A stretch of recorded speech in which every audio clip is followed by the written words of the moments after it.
Okay. So I only caught the very tail end of it, but I think there was some talk about Edomites, and that you apparently mentioned something along the lines of that you see yourself as a Messiah or some sorts.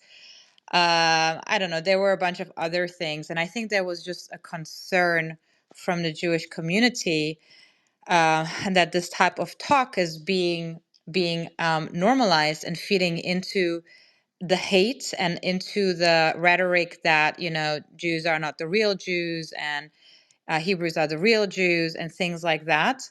Um, and yeah, I think that prompted the why that prompted opening the first room and now this one, to talk about that concern that I know many other Jews have. Where do we draw the line? Where does it end? Where does that rhetoric end? Um, and I don't want to put you on the spot, but again, that was an interview with you, and I do think that you do have that responsibility, just given who you are, to clarify certain statements, maybe, or maybe correct certain statements that are being made. And I think maybe perhaps you didn't make some of the statements, but perhaps also you didn't correct some of the stuff that was being said on that stage. Yeah, I have no idea what you mean by me being some kind of Messiah. That's never the case. I'm only a mortal man, and there's no way I can have any intention. There's no possible chance of me being no kind of Messiah. So I'm not sure where you got that from.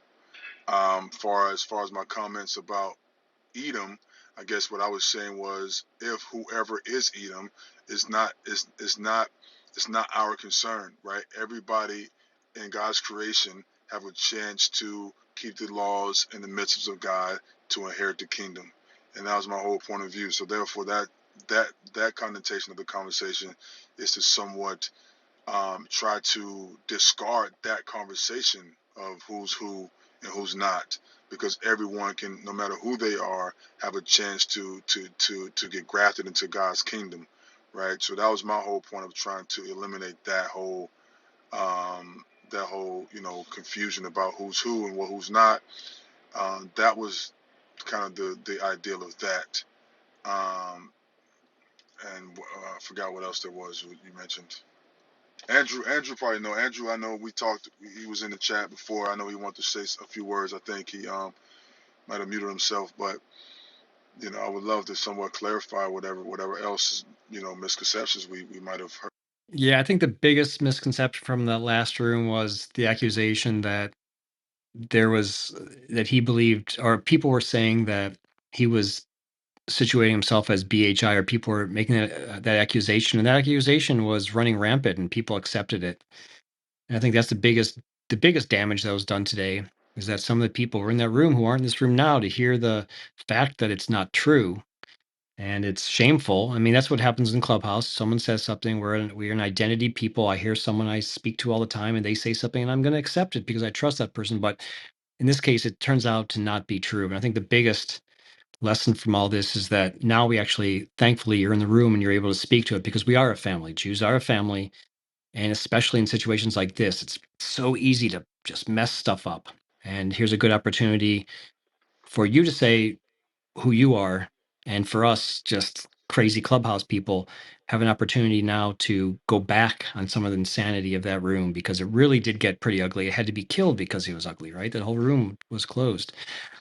So I'm just glad that this conversation will be represented for days, and it's a good lesson what happens when I actually went back and listened to the entire hour after that room, and I did not find a lot of the statements that were made in that room definitively of what he said, and I found that to be kind of shameful, quite honestly. Yeah, I mean it's interesting Yes, how sometimes wording can get taken out of context, and assumptions can be made. I'm not associated with BHI. It's actually my first time hearing about BHI when the guys approached me, wanted to do an interview with them, and that's basically me trying to edify and give information out to everyone who wants to learn about God, right? So that's kind of how that was. Obviously, you know who I am, right? I mean, obviously, so I'm not associated with any groups, right? Yeah, I don't sir, to be associate clear, myself. those guys also stated over and over again they are not BHI. I want to make sure I represent their statements also.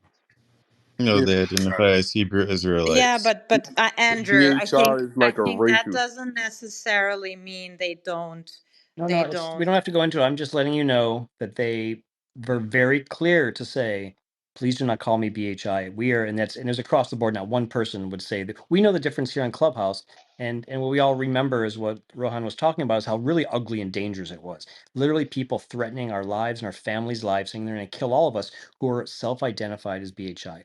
The people in that room are nothing but reasonable people who want to have a reasonable discussion and very clearly stated they are not BHI. They are very upset about being represented as such. That's all I wanted to say. To Yeah, I'm not BHI. I'm not a part of any Israelite groups. I'm an Orthodox Jewish man who keeps the mitzvah and Allah, because my boom. job is to help teach. My job is to help teach and provide information about God. So That's it. I appreciate you saying Amen. that actually, because you went through an Orthodox conversion, and we did also stress that in the previous room. So do you feel offended yourself also when you see all the hate towards the Jewish people? Because theoretically, I mean, you're included in that, right? Yeah, Even if the I get hate people don't. also. I get hate also. I mean, I had a post when I had Hagba, and I was getting hatred on my Instagram, and I get the same hatred as we all get, right? I mean, but and so that's why sometimes I find it upon myself sometimes to try to give edification, because I feel like what helped me along my years is being able to be educated and to learn, and that helped me, right? And I was also a humble person, but that helped. So I felt like it's important to somewhat give information and education, so that way it can somewhat provide clarity. Because I feel like if we just turn our back or don't say anything, then it gets worse and worse. I just don't, I think that's just my approach toward helping everyone, is by trying to give out education and information to help them clarify their concerns, them not knowing, their confusion, you know. So that's kind of, that was my approach to